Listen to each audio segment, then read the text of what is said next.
তেওড়া গাছের ভিতরে এক ধরনের গাছ আছে, দেখেন গাছে কাটা কাটা, অনেক কাটা। এটাকে বলে শিয়াল কাটা। এটা গাছ যদি জমির ভিতরে থাকে আসলে এর ফুল থেকে অনেক ফল হয় এবং পুরো জমিতে ছড়িয়ে যায়। তো এটা কাঁটাযুক্ত, বেশ ভালো আঘাত লাগে। এবং এর মাথায় যে ফুলগুলো দেখতে পাচ্ছেন, এগুলো থেকে তুলার মতো, আমরা ছোটোবেলায় অনেক খেলা করেছি, এগুলো মনে হয় তুলা। যখন এগুলো ফুটে যায়, বাতাস হয়, তখন পুরো মাঠ শুধু মনে হয় তুলায় ছড়িয়ে আছে। খুবই সুন্দর দেখতে। এটা হলো গম গাছ। মাশাআল্লাহ, কি সুন্দর হয়েছে দেখেন। আমরা যে গমের রুটি বা কবুতর হাঁস মুরগিকে যে গম খাওয়াই, এটা হলো সেই গাছ। এই যে এটা এর ভিতরে ফল হয়। এখন হচ্ছে এটা পরিপক্ক হয়নি, আরও মাসখানেক সময় লাগবে। মাশাআল্লাহ, খুবই সুন্দর। ও, মাঠে আসলে অন্যরকম একটা ভালো লাগে, প্রাকৃতিক দৃশ্য, মনটা ভালো হয়ে যায়। বাতাসে কীভাবে দোল খাচ্ছে, ওয়াও, খুবই সুন্দর। এটা কি ফুল বলতে পারবেন কেউ? থাকে আপনাদের আর কষ্ট করা লাগবে না। এটা হলো ধনে ফুল। এটা ধনে গাছ, যে ধনিয়া গুঁড়া দিয়ে আমরা মাছ মাংসে ব্যবহার করি। এটা সেই ধনে গাছ।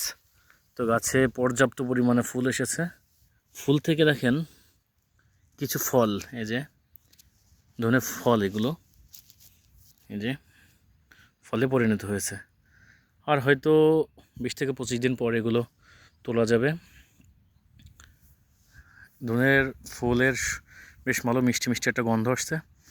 ওয়াও, ধনে পাতা আসলে চানাচুর মুড়ি দিয়ে খেতে খুব ভালো লাগে।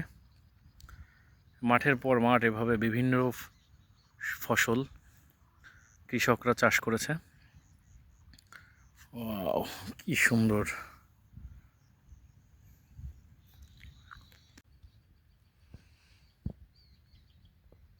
আমরা যে তেওড়া কুলোর ডাল খাই, সেই তেওড়া কুলোর গাছ এটা যে ফুল এসেছে, কিছুদিন পরে এই ফুল থেকে ফলে পরিণত হবে। এগুলো কাঁচা খেতে বা সিদ্ধ করে খেতে অনেক মজা। তো আজকে আমি আপনাদের কিছু দেখাবো। সরিষা ফুল,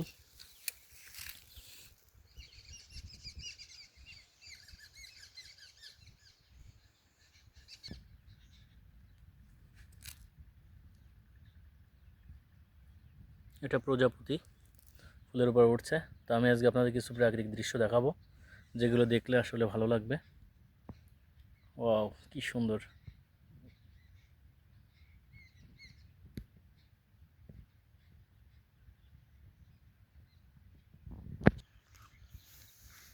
এটা হলো মুসুরি গাছ। আমরা যে মুসুরির ডাল খাই, সেই মুসুরি গাছ। এগুলো ফুল এসেছে, কিছুদিন পরে ফলে পরিণত হবে। এই গোড়ার দিকে কয়েকটা ফল চলে আসছে, ছোট ছোট। আল্লাহর কি অপরূপ সৃষ্টি।